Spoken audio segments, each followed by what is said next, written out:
And we are live, back again. One new face, two same faces. But yeah, it's good to be back on. We have Ian, who's back yet again. Now also running partly the Twitter. Um, PR team. and yeah, PR team, marketing. And we have David, first time, David Guys. McFarland at David underscore MC. I forget the full thing, but works with me, is actually over me at Serpents of Madonina. So my boss, even though he's much younger than me, but it's good to have you on, David. How's it doing? How's it going? How are you doing? Yeah, I'm good. Holiday break just started, so I've got plenty of time. So Yeah. I'm, I had to I'm drag you excited away from to. Udinese. Yeah, I know. it looks like they've got the 3 points in the bag though. So Yeah, quite the mid-table fanatic right over here. And then of course Ian. No Santa hat this week, but No Santa hat, trying to keep the hairline good. well, I expect it back next week. We gotta have an episode. Everyone Santa hats. I'm gonna put that in the chat. Sure. Christmas But special. yeah, Christmas special for sure. But yeah, 5-0 against Salernitana. Good result. We'll just kick it off with that. Ian, like, what stood out to you in this one? It to me felt like just everyone was cruising and like not too many guys stood out as like carrying the team. Like it felt like a full team effort. But what did you see? True, yeah, the same. I saw a tweet by Sia. After the game, he said it was really difficult to pick him out of the match yet again. He just listed like six or seven players. And for me, it was the same. Like, yeah, Kahanoglu, obviously, great. If I had to pick the best one, it would be him. Sanchez, obviously, was amazing as well. Like, really good to see that even at this age, with all the injury problems and rumors of him constantly being transferred to other teams, he can still perform, keep that professionalism. I do like that. Other than that, yeah, I think everyone really played a decent game. Even Handanovic got a crucial save, I think, in the beginning. Another clean sheet. Now he's gone to the number 10 spot on the all-time Serie A appearance list, which is obviously amazing to see. Never thought a goalkeeper from my country, from Slovenia, could play for Inter and obviously Udinese for that long of a time in the Italian league. But yeah, other than that, amazing team performance. We now have the record for most goals scored in a calendar year with the 3-point era and the 20 teams in the league. So obviously, Yeah, that's ecstatic. a good. Yeah, I mean, there was literally nothing really bad about that match. Like, I mean, only giving up the one big chance to Obi. I mean, it's like great match. I mean, it's Salernitana, and like they haven't been great this season. But David, what did you see in this match? yeah, I know you predicted 3-0 on Serpents. They outdid that expectation a little bit. yeah. It just seemed like a matter of how much they would score, not really if. I mean, they're just so much better than Salernitana, and in terms of like tactics and players, and you could tell Inzaghi set up the team perfectly, and I mean, the result was never in doubt. Yeah, for sure. What I noticed a lot was, I mean, it was a pretty much a first team going out there. Like, I mean, we've seen rotation and stuff, but like, I mean, D'Ambrosio for Skriniar was like the only like place where you really see like a starter not starting. I mean, of course, it was like Alexis Sanchez and Dzeko up top, and that's like 200 years of experience up there. But I mean, they're still two quality players.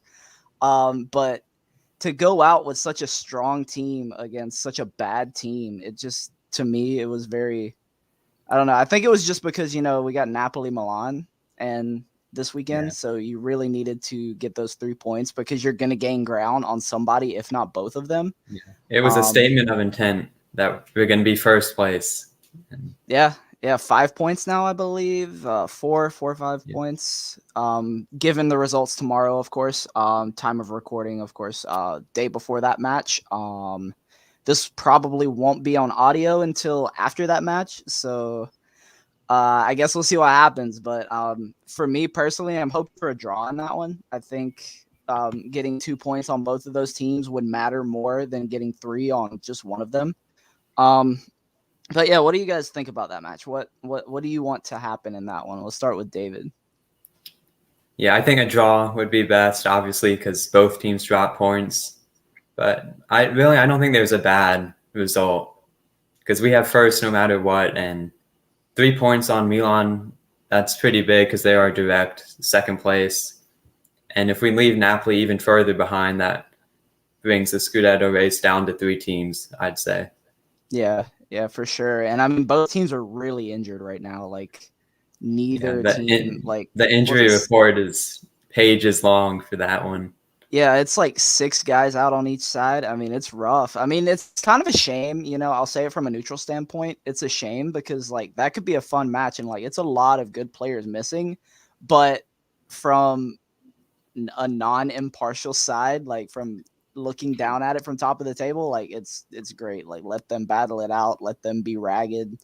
But I mean, just for a spectacle, like it's going to be a little disappointing. But I mean, what can we say? Top of the table. Gonna be there guaranteed through the new year. Winter Scudetto champions, as some might say, as Milan Twitter says a lot.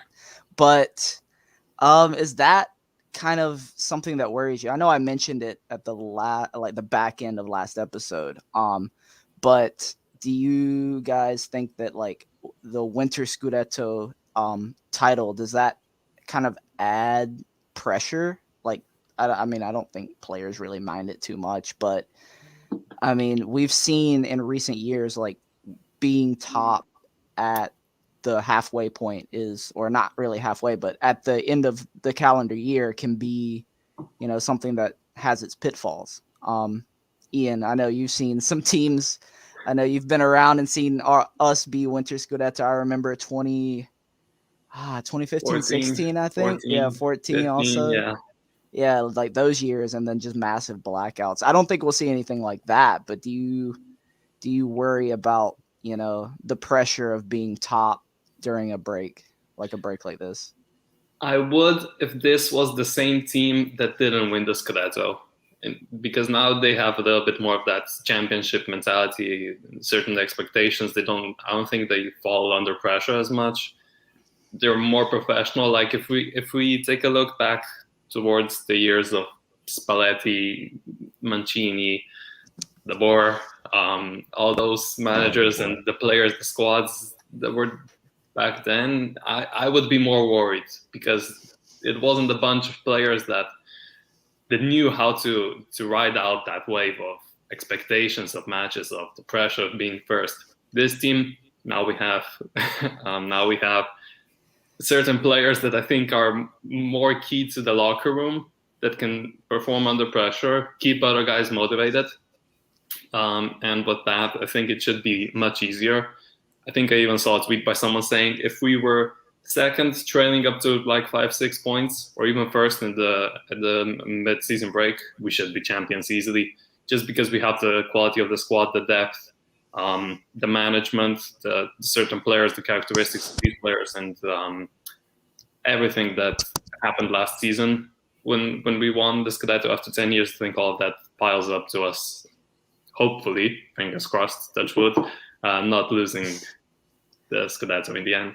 Yeah, for sure. I mean, we talk about this team a lot, and even Inzaghi and the players talk about the team a lot, saying that like all of these guys have the right mentality. Like it's a dressing room of captains, which is, I mean, something at least I'm not used to. So it's good to finally see, and like I don't worry as much about this team. So I agree with you there. But David, what do you think? After the new year, there's going to be a really tough run of matches, including Champions League. Do you think that we have the depth to get through that? I think we won't see a long winning run for sure, but if we keep our lead in the Serie A, we'll stay near the top. And as long as we survive that run within a close distance of first place, we'll be good. And Yeah. I think depth-wise, we'll be able to compete in everything. Whether we get all 3 points every single time, I'm not so sure about that because we'll play some really good teams. But Yeah, for sure.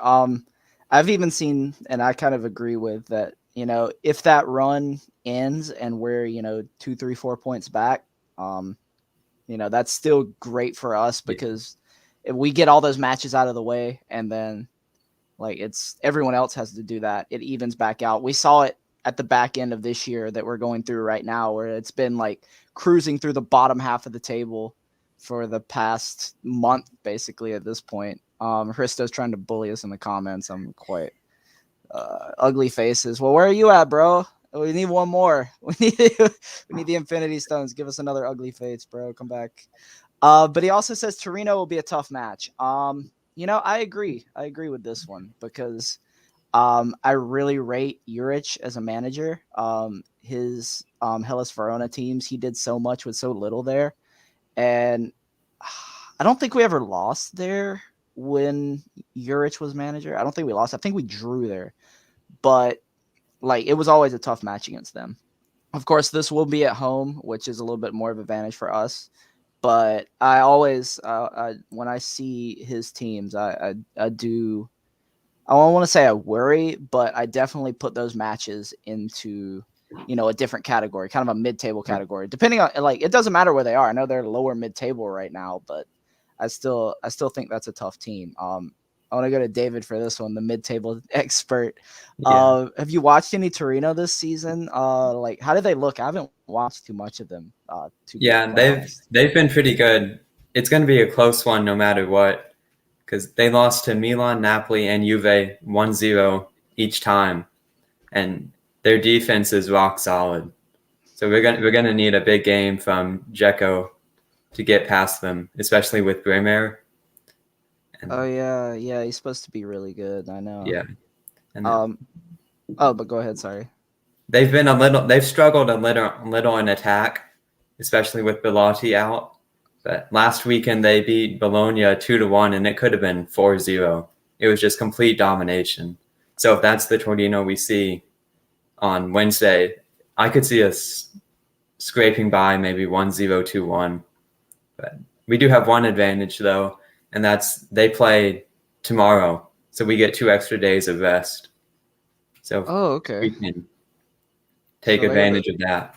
Yeah, because we took advantage of that this week with Salernitana's Copa match midweek, which I mean they only had like 4 or 5 players play in both matches or start in both matches, but I think even that little bit of freshness would have helped them because goodness, that is a team that is struggling. But I'm looking at that Torino team that you're talking about from the Bologna match.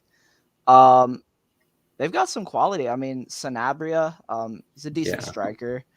Signo as a wing back, I like him a lot.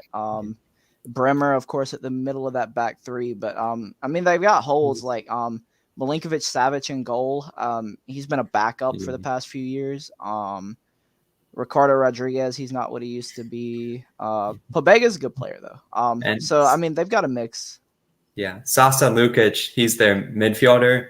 He had a stellar game against Bologna, and he's really fitting into what Juric wants to do with that 3-4-2-1. So he and maybe Brecalo, they're a pretty good midfield trio. Huh. Yeah, I see they've got is that Dennis Pratt? Yeah. Oh, okay. I didn't know he had come back from Leicester. I guess he's on loan, but I mean he was decent in Serie A a few years ago. But yeah, I guess it'll be our former left back. They still have Saudi, our former left back. Oh, don't know how much he's playing. SofaScore says 8 matches where he started, but still. Yeah. Oh, if he played, it would be an absolute. he would cause fits. Just something about that guy. God, I remember when he was here, he was not great. But everywhere else, I mean, he's been solid. Let's see. What do we have in the comments over here? Nick's Knox. Need to build a gap by February. February's brutal. Yeah, February is much. I think much more the month that is gonna, cause fits. Let me look. I want to get the order right. Even though we're looking so far ahead, but like right now, I mean, we're just cruising. Like I'd probably get back to Salernitana for a bit, but I mean, February, Milan, Napoli, Milan Liverpool. home, Napoli away, then Liverpool home, Sassuolo home, Genoa away, and that's February. So it's 5 matches, all in short periods of time. Yeah. Oh my God. I mean, it depends because Napoli. I mean, you don't know where they're going to be at that point. Liverpool, I think that's a known quantity. Sassuolo, I don't know how they've been doing recently, but I mean, they were decent at the first half of the season, dropped off, and I think they're doing a little bit better now. Genoa, that should be fine. Then before Liverpool's second leg, it's Salernitana. So at least we get a little bit of a break for the second leg. I guess this is just our New Year preview at this point. That's probably what I'll title this episode. Just thinking out loud. But yeah, to get back to what's been happening, of course, yesterday, Alexis Sanchez scoring again. Is that guy gonna stay? What do y'all think? I'll start with Ian. Does Alexis need to stay? And like, if he goes, I mean, of course, we've talked about replacements till I mean our faces have turned blue. But would you rather keep him or would you rather go with a replacement? See, Sanchez is kind of a tricky situation for me because he's an amazing player still, even with all the injuries. I do like him. I think he's a more than solid backup against mid and lower table teams. But his main problem is the wage that he carries and the demand he can have, the leverage over that wage he can have over us because of his international experience and experience in top flight football. I really, really hope he takes a pay cut to stay here because I think we have a close-knit group of players. I think we have the ambition to do something monumentous in Italy. I think if we set the stones right now, and if we can sort this stunning situation out regarding finances, we can build something bigger than just 1 or 2 titles. I hope he's willing to stay part of it, but that would mean taking a cut to his, $6-7 million a year salary. Yeah, something like that. I mean, he's made that much for so long. Yeah, he should. I'll say he should take a cut, but that's rich coming from me. I've never seen that much money in my life. Come on. Footballers is such a delicate profession because you have, like, I don't know, maybe 15-year stops to make as much as you can. So from that point of view, I understand him. Go get the bag, take as much money as you can. From an Inter fan perspective, please take a pay cut. I'd love you to stay here, Yeah. but so it's a tricky situation. What do you think, David? What do you think will happen? Unless someone offers to take his entire wage in January, I think he should stay until the summer, at least. I don't think mid-season is the time you want to integrate a young striker into the team, and I don't think Sassuolo would even let us get Scamacca or Raspadori in January, and we know Sanchez can contribute. So I think we just got to keep hold of him until the summer, and then based on how this season goes, we can make a judgment then if it's worth keeping him around. But personally, I want to see a young striker come in June. Yeah, I think you're right there that, we do probably need to keep together what we have together right now, because it's starting to run so smoothly. Like, I mean, adding, if you can add, that's not a problem, but subtracting and then adding, I mean, you could mess with the balance of the squad. And I mean, we've had Simone Inzaghi like have to deal with enough imbalance and fluctuations within the squad. So if we can get him someone that he wants, sure, but I don't think we should take anything away from him. But Interpol here in the chat with us, another Serpent of Madonina contributor. What's up, bro? But talking about the rumors, Alexis for Luke de Jong, yeah, that was insane when that came up. I did not see how that would work whatsoever. I didn't like it. And, sources have come out and said that it's not true. I think that's better for us. And I don't want to see that dude after he dunked all over us with Sevilla. I don't need to see him here. Yeah. So, yeah, I'm glad that's not a legit rumor. But also talking about young talent he's got here. Pinamonti on loan with Empoli. I haven't seen too much of him. I know he scored a few goals. Esposito, I mean, he's got some problems. We can get into that. Where he's been in the media probably running his mouth a little too much, but he's young. When you're young, you put your foot in your mouth. I mean, but Satriano as well. I hope he goes on loan. I know we've seen minutes out of him, but a loan in January for him would be great. But yeah, have you guys watched any of our guys on loan, especially like Pinamonti? I don't even know where to watch the Swiss league, to be honest. So I mean, Esposito, I guess that's kind of out of the realm. But David, have you watched any of Empoli? Do you know anything about what Pinamonti's doing at the moment?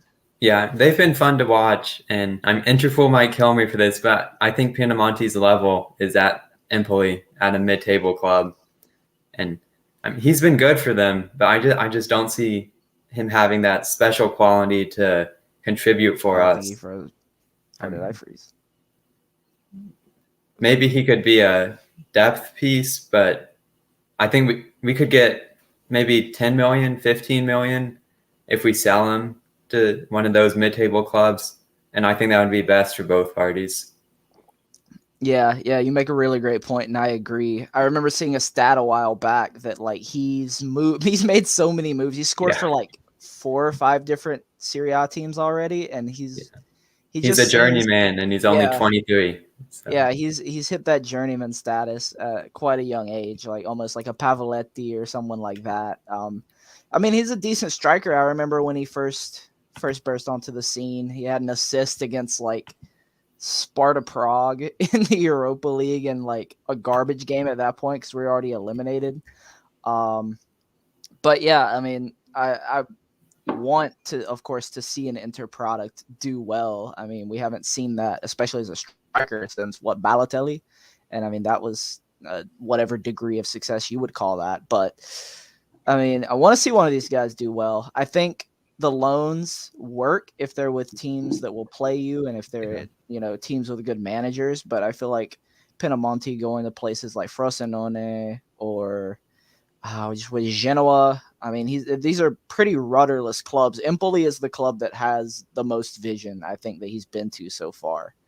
But yeah, I don't know if we'll see much out of him. But what can we go back to? I do want to go back to this match one more time, because I think we've said just about all there is to say, just because, I mean, it was an absolute rout against Salernitana. I just want to go back. I've got to mention this. Roberto Gagliardini scoring. Guy's inevitable. It's only his second of the season. I could have sworn he had like 2 or 3 goals, but I think that's also his level. I think I don't see him staying at Inter much longer. I think he'll make it probably to June, and if someone would come around to pick him up, I think we'd let him go. But if no one comes around, we might still be stuck with him, despite, I think, that being his level or him at least having to be a depth piece. I don't see him starting. I really want to see an overhaul in the midfield this summer, if at all possible. But what do y'all think about Gagliardini's season so far? This is all just shits and giggles. I'm not expecting any great analysis out of this, but we'll start with you, David. What do you think about this guy? I mean, I'm sure he can't be happy riding the bench 24/7, but there's just no way he should be starting. And it's good to see Inzaghi's stuck with Çalhanoğlu over him, because we saw Conte bench Eriksen and go with Gagliardini, and we know how that turned out. Not very well. So it's good to see Inzaghi sticking with the players that we know they have potential and we know they have quality. And hopefully Gagliardini finds a happy home somewhere and he can play, but it's not going to be at Inter. He needs to play for. We need to send him to either Genoa or Sampdoria, because he would score. He would score 20 because he'd be playing in Liguria every. They might be own goals though. That's the problem. He only scores against. True. Oh, he'd score in the derby there. I mean, they'd love him for that. But Ian, should we be getting this guy Gagliardini out or what? See, you might disagree with me here, but I think as a backup, he's okay. Playing against the bottom 5, bottom 7 teams, sure. Bring him on with the game as that. To rest some players, sure. I really don't mind him as much this season as I did previous seasons. We all know what he did, what he was capable of, how he was capable of fucking us over. We saw the potential when he first came. Sadly, it didn't turn out. But for for an Italian product to at least stay at Inter, at least as a backup. I mean, I say keep him. The locker room doesn't seem to mind him. The wages, I don't think, are too extraordinary. I think, might be wrong. I'm not sure about the finances, but yeah, I really don't mind him staying, especially if he keeps, I won't say performing like he does, because we all know he doesn't really perform. He gets the job done more not than yes, but I'd keep him back up low to mid-table teams. When the game is dead, rest and key players, I would start bringing them more in towards like last 15 minutes. That's pretty much it. Yeah, not anything more than that. Maybe we saw what he could do when he was marking Sergei Milinkovic-Savic versus Lazio, and then when we took Gagliardini out, we basically fell apart. Can't remember if this was this season or last season. Might have been this season. But for those type of jobs and games, he might be okay, because I think we still expect him at, 26 years old, to keep performing at that high level that he was brought in under Spalletti. We all know he had that amazing game, I think it was against Atalanta, where we trashed them 7-1. He even scored against his old club and then just fell down. He's not going to be that type of player anymore. Keep him as backup. That's it. Nothing more, nothing less. Yeah, you got the chat agreeing with you too. So I guess it's 3-on-2 right now. 2 in the chat, you, and then me and David. So you can win. You win this round. But Denzel Dumfries got himself another goal. Should have had an assist. Should have had a second goal. Could have had 3 goal involvements in that match. But just the one. I mean, that looked like Hakimi out there. I'm not gonna lie. Yeah. Like, moving to the center of the pitch. It was a great ball from Dzeko to get to him. I'm just glad this guy's finding his feet. We talk about it almost every episode right now, but I mean, he was on the score sheet, so it warrants a bit of chat about. But I've noticed this link up that he has, especially with Alexis Sanchez right now, where he'll just play this ball around the corner right through the defensive line, and then Dumfries is making this diagonal run from the right straight into the box, and it's, I mean, nobody's stopping it right now. I mean, we'll see it against some bigger teams soon. Of course, he scored against Roma, which is, I mean, that's no slouch. They just absolutely gobsmacked Atalanta today. So, I mean, that was a crazy match. I don't know what was going on there. But Dumfries, again, it's great to see him out there performing at the level that we hoped he'd get to. Just hoping it's the same. God, I can't speak today. Just hoping it's sustainable, because I'm really starting to like what I'm seeing out of him. He's using his speed. He's using his physicality. He's using like his football IQ really well. Drawing that penalty the other week, that was a great play. But that goal, I mean, I didn't think it went in for a second. I was like, oh God, this is like Gagliardini 2.0 against Sassuolo. But it went in. Everything's happy. I think we found the wingback combination that's going to roll through the rest of this season. What do y'all think? David, you take the floor. I'm losing Darmian is not a good thing, but it's turned out to be a blessing in disguise, because there was no way Dumfries was going to start over him with both of them fit. But seeing Dumfries get consistent game time, even though there's no other choice, it's been great, and he's really paying back Inzaghi. And I think saying he needs to be just as good as Hakimi, that's maybe a bit unfair to him, because he's not the same player. But I think just grading him solely looking at how he's doing, he's been really good these past few weeks. And and the competition hasn't been great, but you can only play who's in front of you, and he's been really good. Yeah, for sure. I think this has also been a great run for him, because it's been that lower opposition. That's, a way for him to, kind of learn on easy mode. Like, it's got to just walk through. It's the bunny slopes right now, but he's getting it figured out. It's great to see. Ian, what are you thinking about it? Him and Perisic, is that where you're rolling with? Are you extending Perisic? What would you do?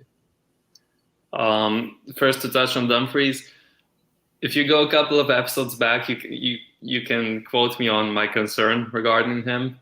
I think at the time he wasn't going to make it. Seems like that this run of form run of games, even if it is against lower opposition, has done him great, has done him well on his confidence. Like David said, I don't think we should hold him up to Hakimi standards that we were all used to from last season, because that's unfair to him and the club who brought him in. But yeah, so far so good. He's been getting into the right spaces, trying to do the right things. Like still some questionable choices from me, but regarding that all forward, all is doing great. Regarding Perisic, obviously I would extend him. Simple fact that I have his jersey upstairs. No, but I think now under Inzaghi, he really found a place in his squad, in the team. He's doing great. I know he gets along with Perisic, with Brozovic, sorry. I hope he gets along with Perisic. Yeah, I think I would take him if he would take a pay cut. Like obviously at 32, he doesn't have that many years left in him.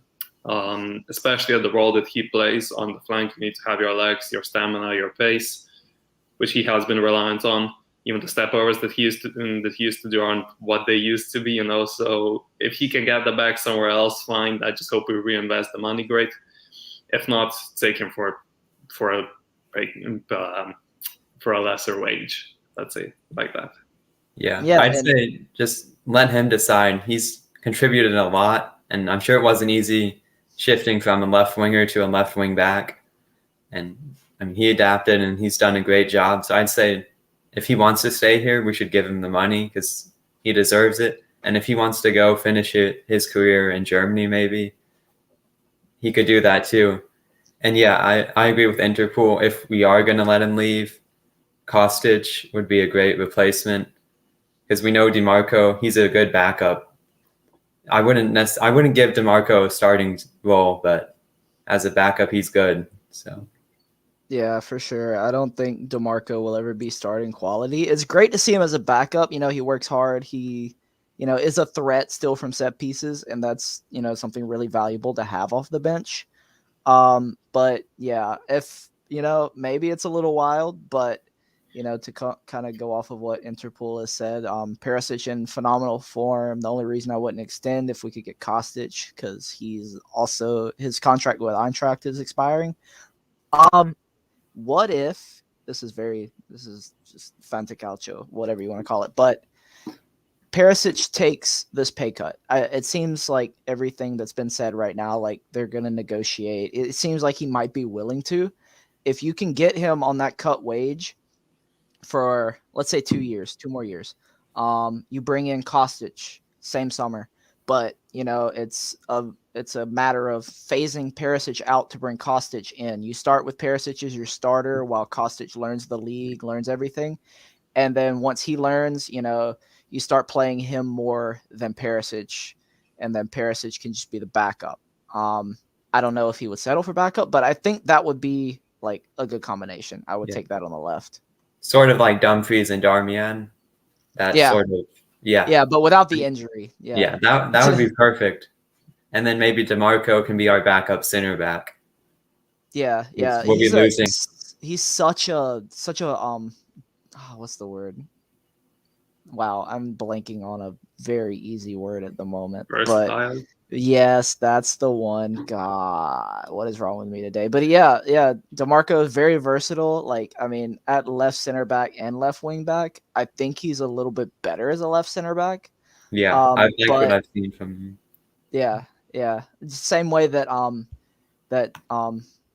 D'Ambrosio has moved from, playing mostly as a right wing back a little bit first year under Conte to that right center back. And we saw him getting forward like insanely high yesterday, which I mean is par for the course right now. Yeah, we saw I saw a tweet today that Sharma shared, which was that basically Bastoni and D'Ambrosio were at one point at the same time in the opposition box, literally playing as strikers, which I think Inzaghi might be overdoing it a bit. It is Salernitana after all, but still, like seeing our two center backs, our wide center backs, pushing that far up forward, that's something out of FIFA, man, or Football Manager. That's I haven't really seen it anywhere else in Europe where you see on such a regular basis to see center backs with fullbacks overlapping, still having strikers somewhere nearby, and some midfielders all in or near the opposition box. That's fantacalcio. Yeah, yeah. I'd Really like to is. see. I'd like to see. I mean, I guess I could do this myself. If anyone out there wants to do this for me, though, some screenshots of when we're attacking. I mean, it would take a different camera angle, but I want to see like when these two guys are getting forward, whether it's Bastoni and D'Ambrosio, or it's Bastoni and Skriniar, or it's DeMarco and Skriniar, whoever, who is, because we saw with Conte, like there was rotation there, like when a center back would go forward, of course Brozovic was dropping back, Barella would drop back sometimes. There would always be some kind of rotation. Who is back there at this point? Is it just De Vrij chilling back there, or like is somebody moving back? Like I feel like there's got to be some kind of rotation that is different from what we saw with Conte, because it got to the point where watching Conte, like you could see what phase of play we were in and be like, all right, like I can close my eyes, you can give me a blank like pitch and I can like write you where every single player is at this moment. Of course that came with 2 years of, I mean, him being a maniac, but like I've yet to figure out what Inzaghi is doing tactically, but it's working, and I guess it's good that I can't figure it out, because then the opposition can't figure it out, and we're just gonna keep scoring goals. But yeah, David, what do you think about having center backs up this high? Of course, we kind of sometimes do it against bigger teams, but is that sustainable? It works when you have Ribery and Simi on the other team attacking you. It's not going to work when you have players a lot better than that. Yeah. So I think throwing it like a curveball once in every while against a big team could have its benefits and catch them off guard, but it should never be a consistent strategy against a team with a semi-decent attack, because we're just going to get killed on the counter. Yeah, that's what happened against Lazio. Felipe Anderson, even though DeMarco was, of course, on the floor, and there's so much about that we won't get into, but that was the only match I can really remember where we got burnt on a counter, and it was because of that. I mean, Atalanta, I missed the first part of that match, but I know that there were some goals for them, and they are a team that can exploit that space at times. Those are really the only teams I worry about getting in behind us. It's got to be a quick team, because we're not the quickest team. But I guess just the pressing schemes and everything, I mean, it would take more. It would take me digging into this more. I mean, this is like what guys like Sharma share on Twitter, and like I'm very grateful for, because I think about it, but like don't have the brain power or the time to put it together. So, yeah, I think like once we see some more of this team, I really want to figure out how I need to figure out how Inzaghi's brain is working, because it's amazing and I'm loving watching it. I just need to understand it. What do we have in here? We have a question I'm not going to try to pronounce. It looks very Balkan. But so are we winning the second star or not? Yes. Easy question. Easy answer. Yes. I don't see this team at this point. You can go back to earlier episodes this season. I said Inter were the favorites and shouldn't run from it, even though I think we were second or third at that point. Definitely third at that point. But, I mean, this team has shown it. And I think, the other teams in the league are looking at us and being like, damn, these guys were supposed to fall off this season, but like, where did they come from? Yeah, like we even saw Mourinho talking in his press conferences. Might be the bias he has with us winning the treble with him, or him just being an absolute madman and lunatic. But I really think it's our Scudetto to lose. I just don't think the other teams have not the quality, not the tactics, not the depth, either one of those three, to really compete with us. You see Lazio with Sarri, they were predicted quite high. Still figuring things out. Juventus always going to drop off without Ronaldo, with a new coach in Allegri again, with players certain dropping off and not being able to keep fit, with Milan playing with 70-year-olds in attack, and youngsters underperforming. I really think it's our Scudetto to lose.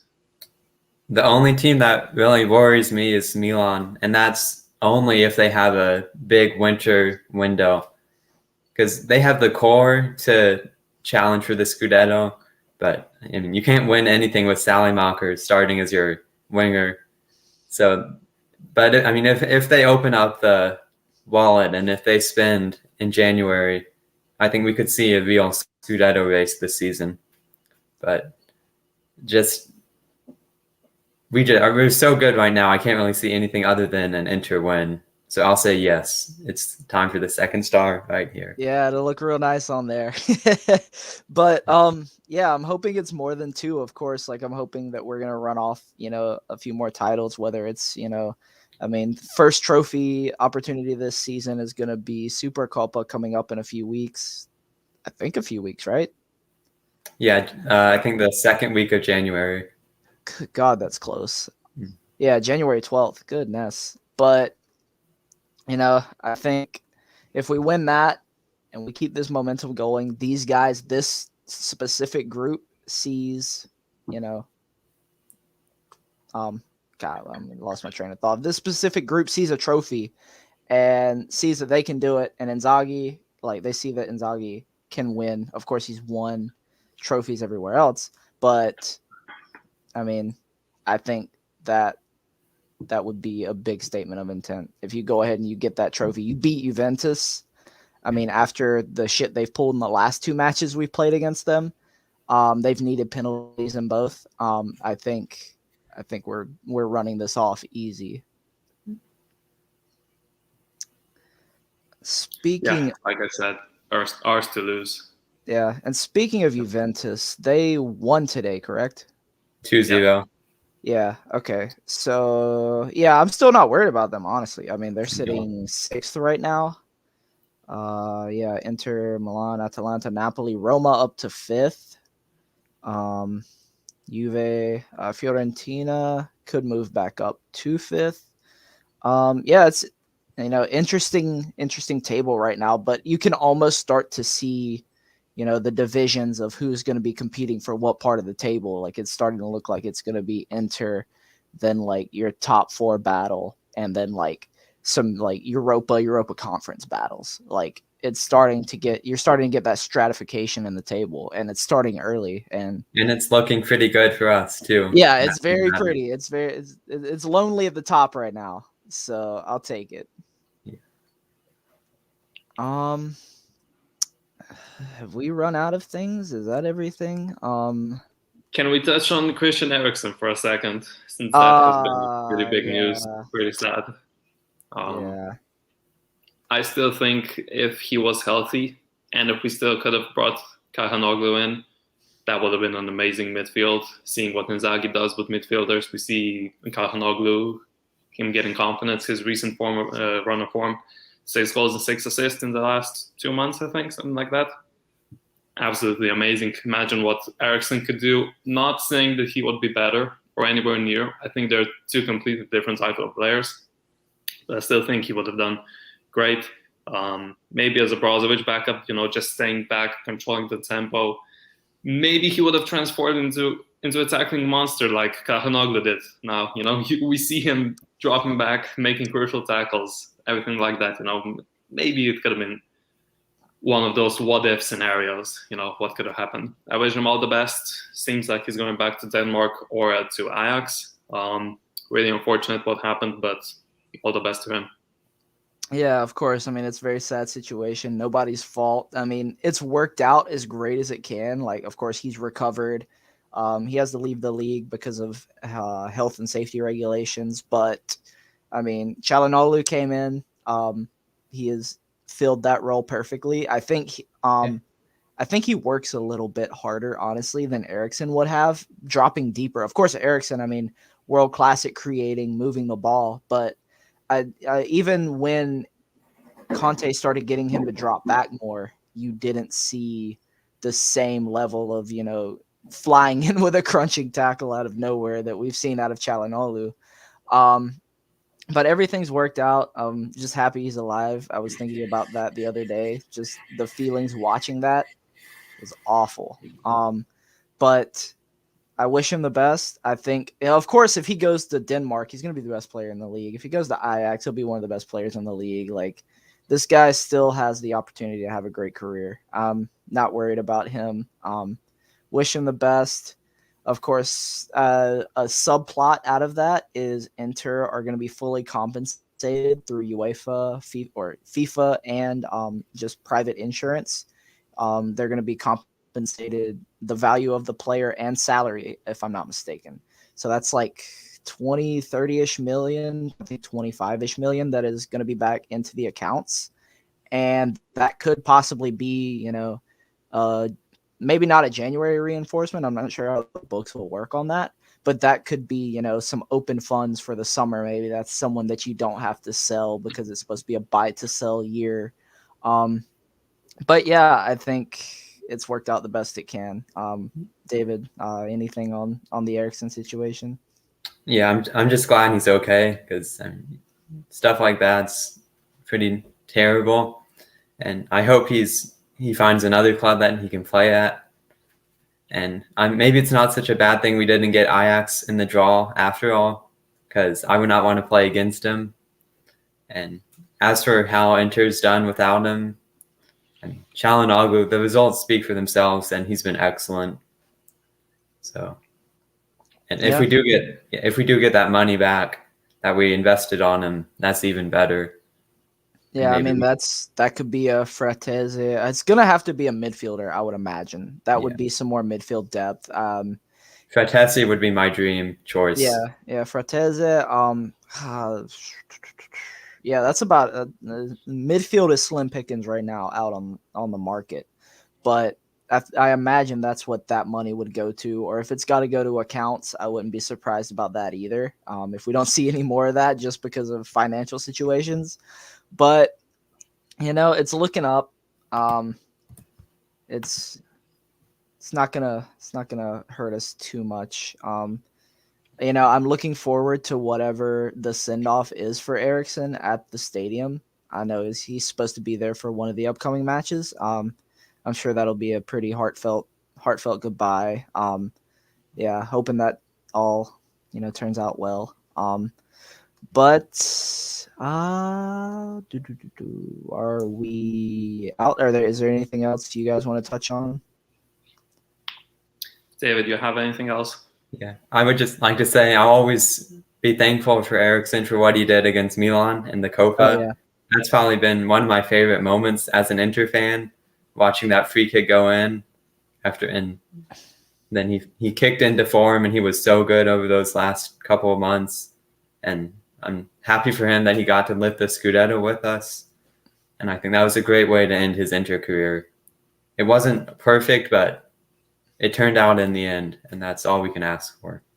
Yeah, I mean, that patch on your chest right now, I mean, that may not be there without him. So very, very thankful for what he did at Inter. He was one of my favorite players in the Premier League. I really enjoyed watching him for years. It was really a privilege to get to see him at Inter.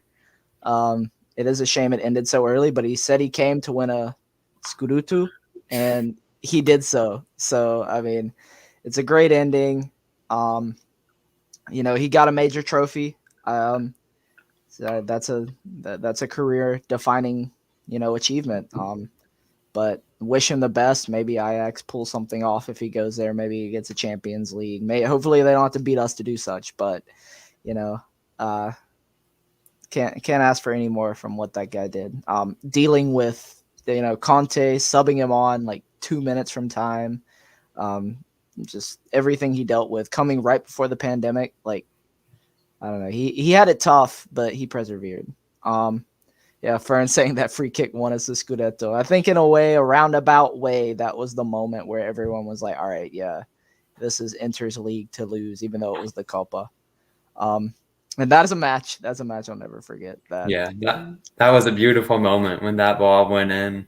Yeah. And for you also very new gen Interista. Yeah. So that and honestly for me too. I mean, I've been an Inter fan since about 2014ish is when I got into it, which was the bottom of the mud.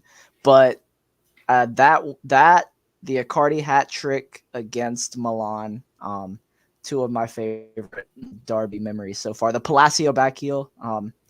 There've been the some comeback in 2019-20 when they were down 2-0. Oh yeah. The Brozovic goal in that match while he was wearing the captain's armband in a derby. Amazing. Oh, but yeah, I do want to ask, since you are the most new gen Inter fan I think we can have on this podcast. What are some of your other memories so far of Inter? I'd say my first ever game was 4-0 against Genoa in, I think, December 2019. And Gagliardini, of course, he scored. Esposito scored the penalty. So I'm not sure what that says, but that was my first game as an Inter fan. And then obviously both the comeback win against Milan and then the Eriksen free kick. Those were pretty special moments. Hey man, you've had it pretty easy so far. Yeah, I hope you don't have to see the shit that we saw. I was there, the Europa League final. That one sucked. Yeah, that's the worst thing so far. Well, you were around for the Sassuolo loss, Gagliardini off the post or off the crossbar. You were around for that one. So think that, but on like a 10,000 times scale. That was what we were dealing with about 7 years ago. I can't lie. I'm kind of glad I only became a fan pretty recently, because the banter era does not sound fun. Oh, it's fun. It's so fun. It's got banter in it for a reason. It builds character. Yeah. Oh, the memes in that time. Oh, it was amazing. I'll be around for the long haul, though, so I'm sure I'll get to see one eventually. I hope not. Good God, I don't want to do that again. Yeah. But Fern asking Lazio match to get to UCL. I think that was before. That would have been before for him. But that was one of my biggest memories. One of my favorites. Got somebody. I still remember that match when I was living in my old house in my old neighborhood. I remember final whistle goes, Vecino header. I just started running out on the street. So my mate rang up in his house. I'm just on the street crying, man, tears of joy. I wasn't used to this. I was used to winning scrappy games against Napoli, but a Jovetic beautiful goal only to fall off towards the end of the season. I was used to getting knocked out against Hapoel Beersheva again in fucking Israel. 3-2. I was used to. All right. That was on Thanksgiving in the U.S. That ruined my holiday that year. The Beersheva game. Oh my God. That was. Oh, Saeed says, Ian, you look like Klopp on cocaine. Do with that what you will. Oh my God, that's what Klopp's gonna look like after we run him 3-0 in Anfield. So, and Fern cried after the Vecino goal. Yep, I'm there with you. I took my shirt off, ran through my house. I'm glad nobody was home. But yeah, this has been a fun episode, guys. David, you want to promote yourself a little bit? Give us your Twitter handle, what you're doing, where you're writing. Yeah, you guys can follow me at DavidD_MC and check out my work on Serpents of Madonnina. But it wouldn't be possible without Michael helping get half the load of recaps and previews, because I would not survive without that. So, and thank you for having me on. Yeah. I'm glad to have you on. I mean, I remember I hate to say this makes me feel old. I remember being your age, but I remember being your age and listening to the original Interpod. You had Saf and those guys on there. The legend, what was that guy's name? The main guy that was on that pod. Oh God, I forget his name, but yeah, angry British dude. It was so fun back in the day, and I remember being like, damn, I wish I could do that. And so yeah, glad to give you a platform. It's been great having you on. Hope to have you on again, sometime soon. Yeah. And Ian, as always, I know you'll be here again. You'll be terrorizing the timeline on the serpents. I mean, not the serpents. On the BOTW pod handle. Follow at BOTW pod. We are going to be way more active. We are going to be more outreaching after the games. We're going to grow that page into the best Inter podcast on Twitter, on the market that you can get. I would also like to apologize in the name of the podcast that we were not able to have Samplurista or Juki today due to technical difficulties. Technical But yeah, difficulties. we will have her one time. Thank you, David, for joining us. Any last words from you too? Oh, and it was Ben Boucher. That was the main guy on the original Interpod. Shout out that guy. Oh my God, I don't know what he's doing these days. Deleted Twitter, but yeah, you know, doing a little bit of a rebrand on the BOTW Pod Twitter. Hopefully, you know, yeah, we get it up and running.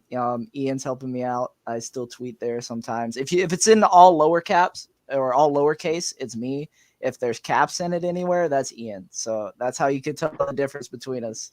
But yeah, thanks for everybody for listening. Thanks for the chat as always. Fern, Interpool, everyone who, you know, came through. We got 5 on right now. Thanks, guys. Thanks everybody listening. You can actually rate 5 stars on Spotify now. So if you're listening on Spotify and you don't put 5 stars, I'm gonna find you. So yeah, thanks everyone. And we'll see you all in the next one.